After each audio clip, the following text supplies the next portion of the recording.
ChatGPT said. The chamber of the Helari Council was built for calm deliberation, a place of polished stone and flowing light designed to soothe. Yet, tonight it trembled with the low thunder of orbital bombardments. Beyond the arched windows, fires blazed in the lower districts of Helari Prime, and the sky carried the streaks of burning wreckage falling from shattered warships. Every counselor's crest quivered with fear as the swarm pressed closer. Their High Seer spoke first, his voice shaking. Our fleets are broken. The Kryzal will strip this world, as they have a dozen others. We must call for aid. They all knew it was a desperate gamble. The Concord was far, too far, and the few neighbors who had pledged solidarity had gone silent after suffering losses of their own. Still, the council voted, and the message was sent. A single plea hurled into the void. Help us, save us, deliver us from extinction. For hours, silence answered.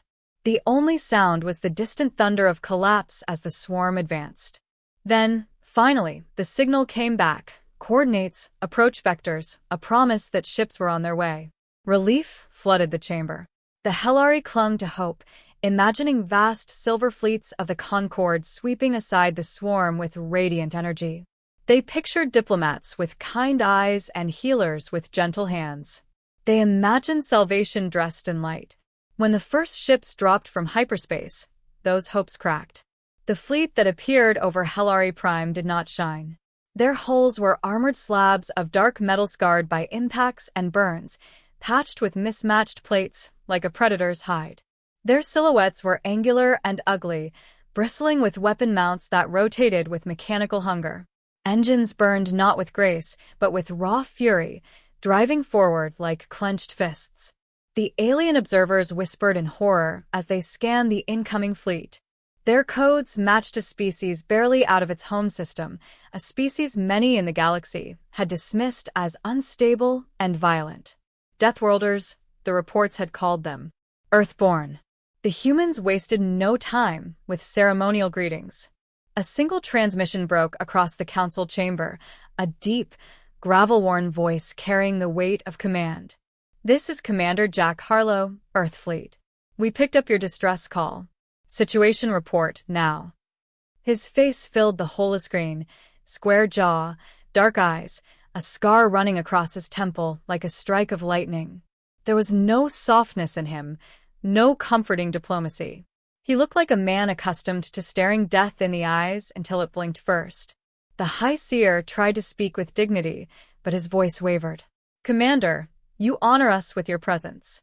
Our world is under siege. The swarm has devoured our outer colonies, and now they breach orbit. We had hoped the Concord. Harlow cut him off. The Concord didn't come. We did. That's what you've got. Understand. The chamber fell silent. The humans spoke with such blunt finality, it felt like a slap. Yet the alternative was despair, and so the Helari swallowed their unease. Another human stepped into the projection, leaner than Harlow, eyes sharp with calculation. Captain Elias Trent. He carried a presence like a blade, cold, precise, ready to cut. We've run scans, he said. Your defenses are ornamental. Shields tuned to deflect debris, not heavy barrages. Orbital guns placed for ceremony, not kill zones. If this is all you've got, you should have surrendered days ago. Counselors hissed in outrage. One slammed his claws against the table. We are a people of peace. We have built civilization, not slaughterhouses. Trent's expression didn't shift. Peace is a luxury. Survival's a requirement. You called for help. That means you're already out of choices. Harlow raised a hand, steady and commanding. Enough talk. We're here to keep you alive.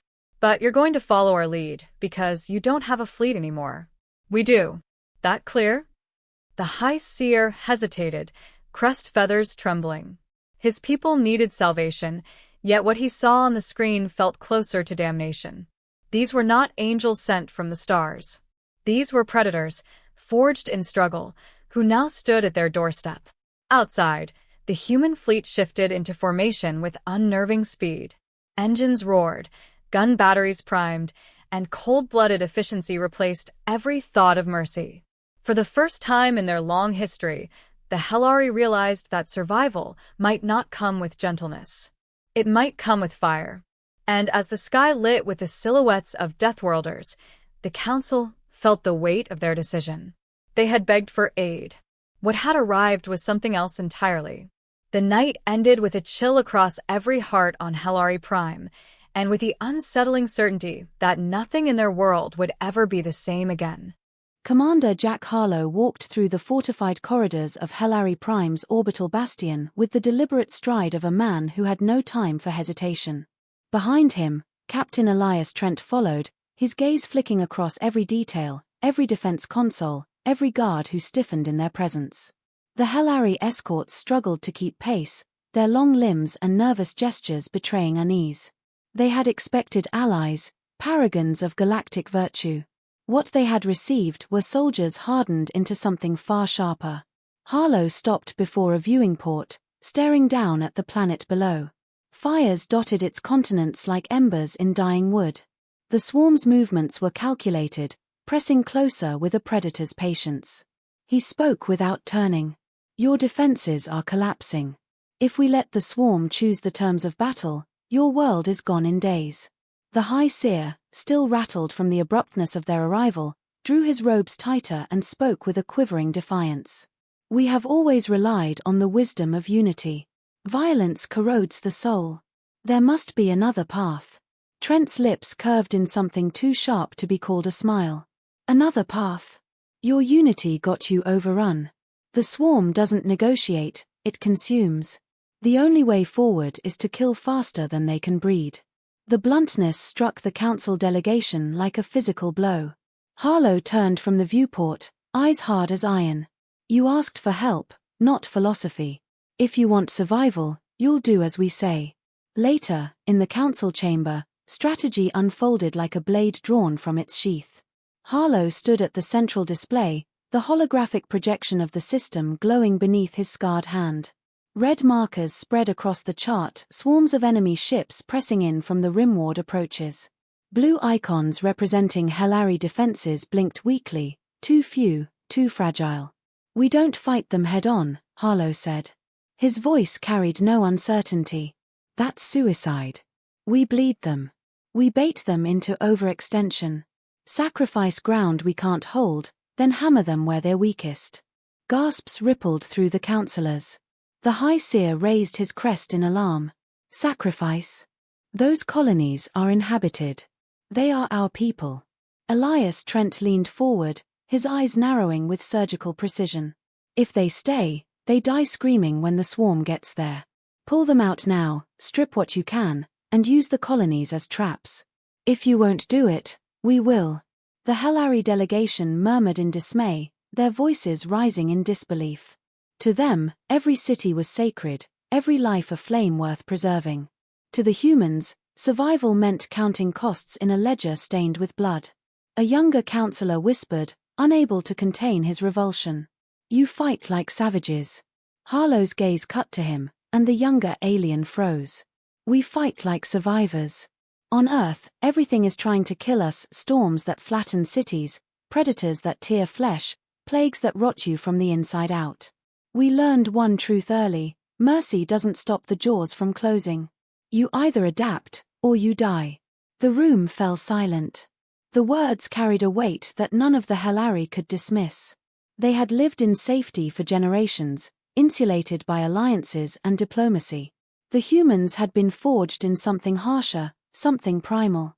Harlow tapped the projection again, marking several barren moons. We'll rig these as decoys. Overload them with reactors, bait the swarm into thinking they're military hubs. When they close in, we detonate. Cut their numbers, break their cohesion. Trent added, your fleet won't fight in formation. Too slow, too rigid. Our ships will strike in packs, hit and run, bleed their flanks. It's messy, but it works. The Hellari recoiled at the thought. Messy was not how they fought. They believed in order, in clarity, in shining lines of defense.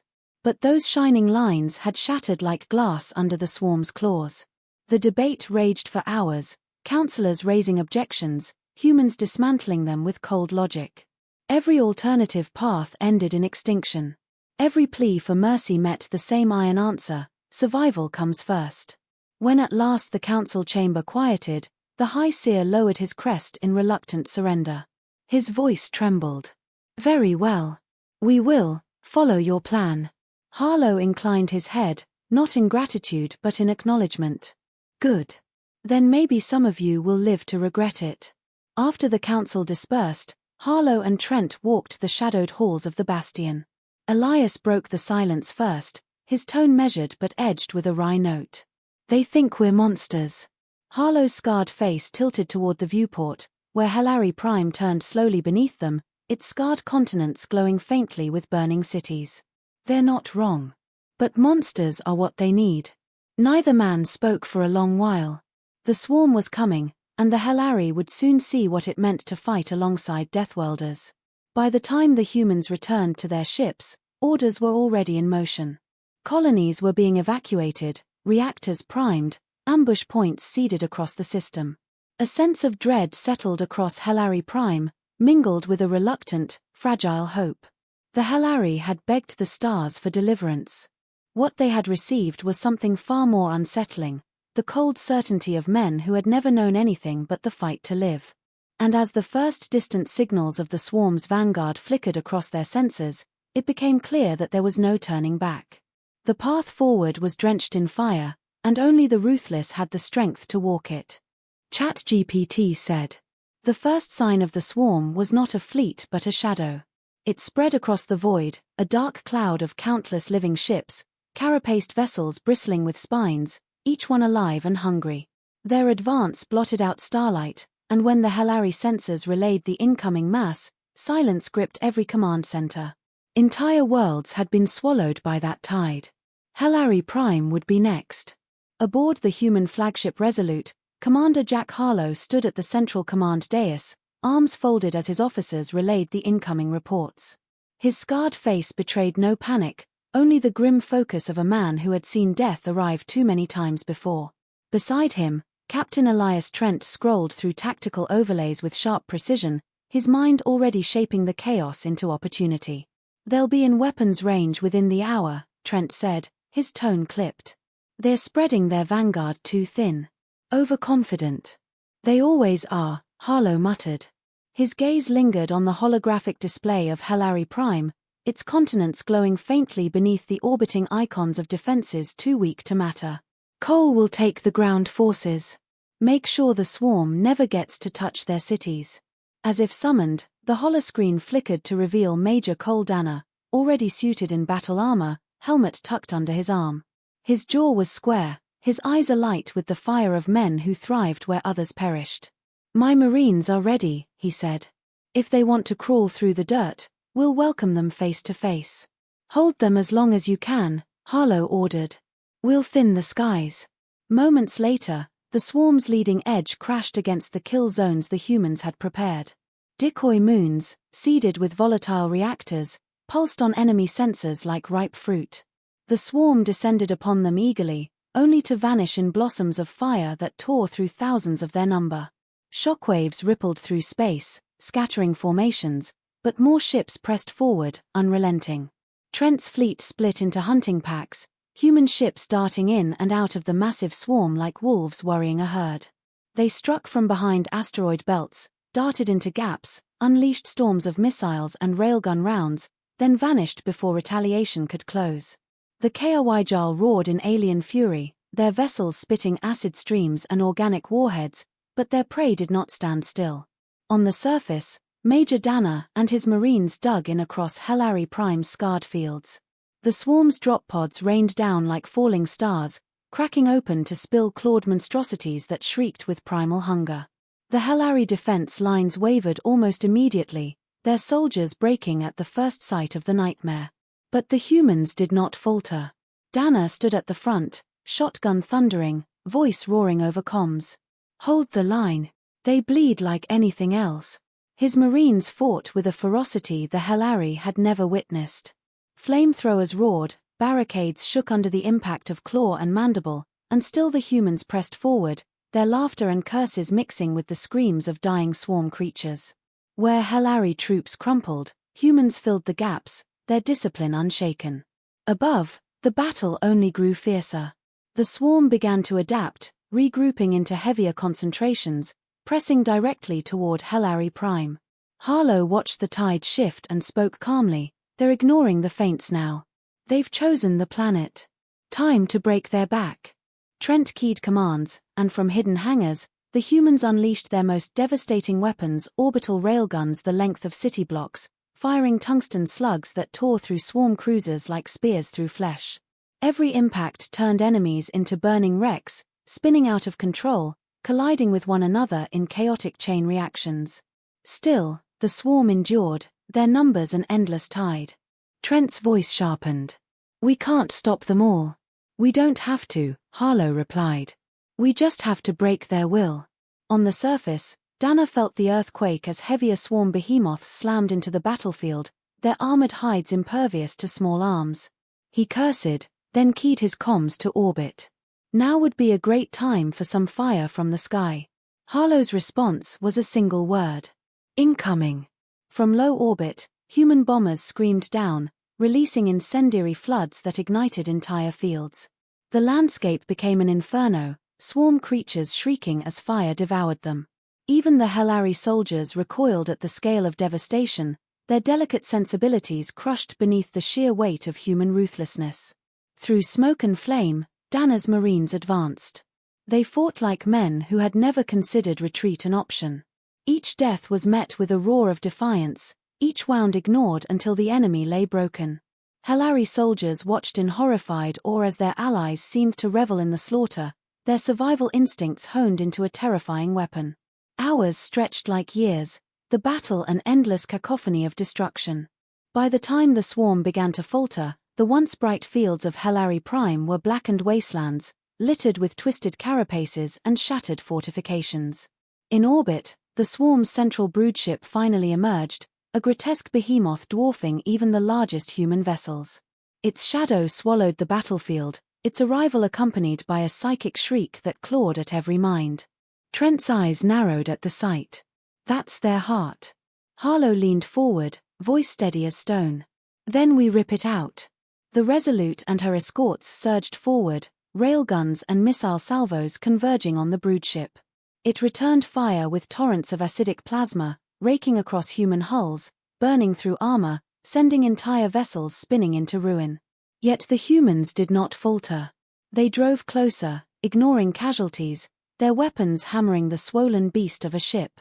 On the ground, Dana rallied his Marines one final time as swarm forces convulsed in disarray, their psychic link disrupted by the broodship's damage.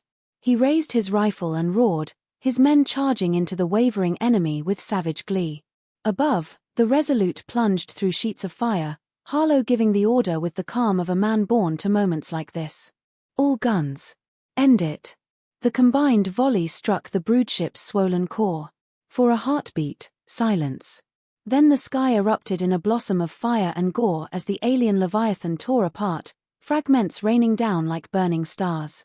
The swarm screamed as one, then faltered, their cohesion shattered. Across the planet, their advance collapsed into chaos.